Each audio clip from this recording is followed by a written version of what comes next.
সম্মানিত ভাইয়েরা, আল্লাহ সুবহানাহু ওয়া তাআলা আমাদেরকে সৃষ্টি করেছেন, মানব জাতিকে দুনিয়ার মধ্যে পাঠিয়েছেন কি জন্য? আল্লাহ সুবহানাহু ওয়া তাআলার ইবাদত করার জন্য। আল্লাহ সুবহানাহু ওয়া তাআলা ইবাদতের মাসের মধ্যে 12টি মাসের মধ্যে সবচেয়ে গুরুত্বপূর্ণ মাস হিসেবে আমাদেরকে দিয়েছেন কোন মাস? মাহে রমাদান। এই মাহে রমাদানের আজকে 20তম মাহে রমাদানে আমাদেরকে আসার তৌফিক দান করেছেন একমাত্র কে? আল্লাহ। আরো জোরে বলেন কে? আল্লাহ।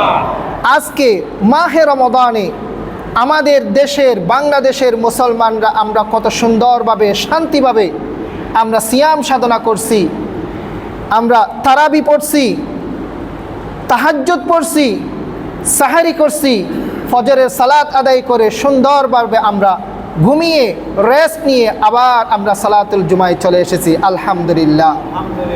কিন্তু আমাদের ভাইয়েরা পুরা বিশ্বের মধ্যে যদি আপনি যদি দৃষ্টি দেন, আমাদের ভাইয়েরা আজকে শান্তিতে বসবাস করতে পারছে না।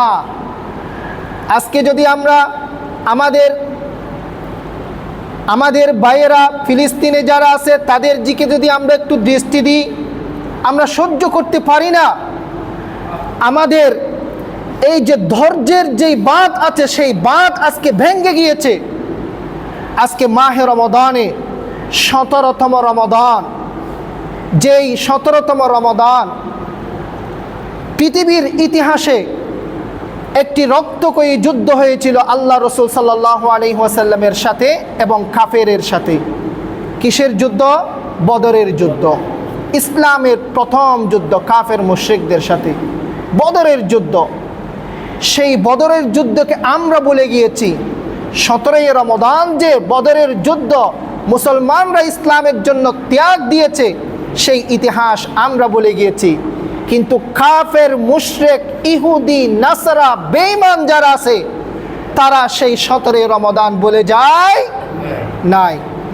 সেই নির্মম ইতিহাস ঘটনা, ট্র্যাজেডি, সেই 17তম রমাদানে যখন চলছে যুদ্ধবিরতি ফিলিস্তিনের গাজাবাসীর উপরে, সেই 17তম রমাদানে আমার মুসলমান ভাইদের উপর সাহারের সময়ে সবাই নীরব অবস্থায় ঘুমে আছে।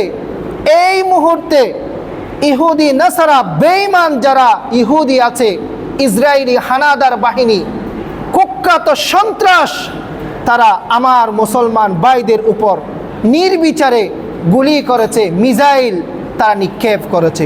নাউযুবিল্লাহি মিন যালিক।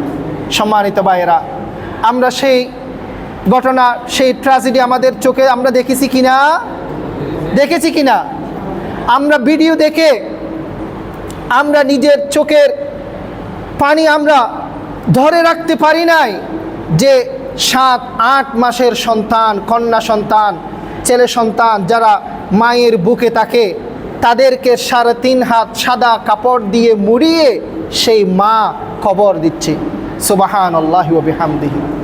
সেই মা, এক মায়ের 2 সন্তান, এই 2 সন্তানকে একসাথে নিজের মায়ে 3.5 হাত মাটির নিচে কবর দিচ্ছে। সম্মানিত ভাইয়েরা, আরেকটা ভিডিও দেখে আমার চোখের পানি আমি ধরে রাখতে পারি নাই। সোশ্যাল মিডিয়ার মধ্যে এগুলো আপনি পাবলিশ করতে পারবেন না। কাদের হাতে সোশ্যাল মিডিয়া? ফেসবুক, টুইটার, ইসরায়েলের ইহুদিদের হাতে। আপনি যখন সেই স্ট্যাটাস দেবেন, আপনার ফেসবুক, আপনার সোশ্যাল মিডিয়া ব্লক করে দেবে, অ্যাকসেপ্ট করে না সেগুলো। সম্মানিত ভাইয়েরা, 5-6 মাসের একটা সন্তান, তার পুরো শরীরে অন্তত পক্ষে 200-এর অধিক গুলির আঘাত লেগেছে। সুবহানাল্লাহি ওয়া বিহামদিহি। 5-6 মাসের একটা সন্তানের গায়ে পাম্পাস পরিধান করা, পুরো শরীর জাজরা হয়ে গেছে গুলির আঘাতে। এই ইহুদি নাসারা কাফের মুশরিকদের গুলি মুসলমানদের উপরে, আমার আপনার ভাইদের উপরে। সম্মানিত ভাইয়েরা, আপনি ইন্টারনেটে যদি রিচার্জ করেন সেই ঘটনা নিয়ে, গত 17-18 মাসে 2023 সালের সেপ্টেম্বর অক্টোবরের দিকে যুদ্ধ শুরু হয়েছে। এই 17-18 মাসে 49,000 আমার মুসলমান ভাইদেরকে হত্যা করেছে কাফের মুশরিকরা। 49,000 মা বোনদেরকে নির্যাতন করেছে, অত্যাচার করেছে, নিপীড়ন করেছে। এমনকি গাজাবাসীর 12 লক্ষ গাজাবাসী একাধিকবার বাস্তুচ্যুত হয়েছে ঘর থেকে। সম্মানিত ভাইয়েরা, আমরা কোথায় আছি? অপরূপ মিডিয়া, ইসলামের আলোয় আলোকিত হোক আপনার জীবন।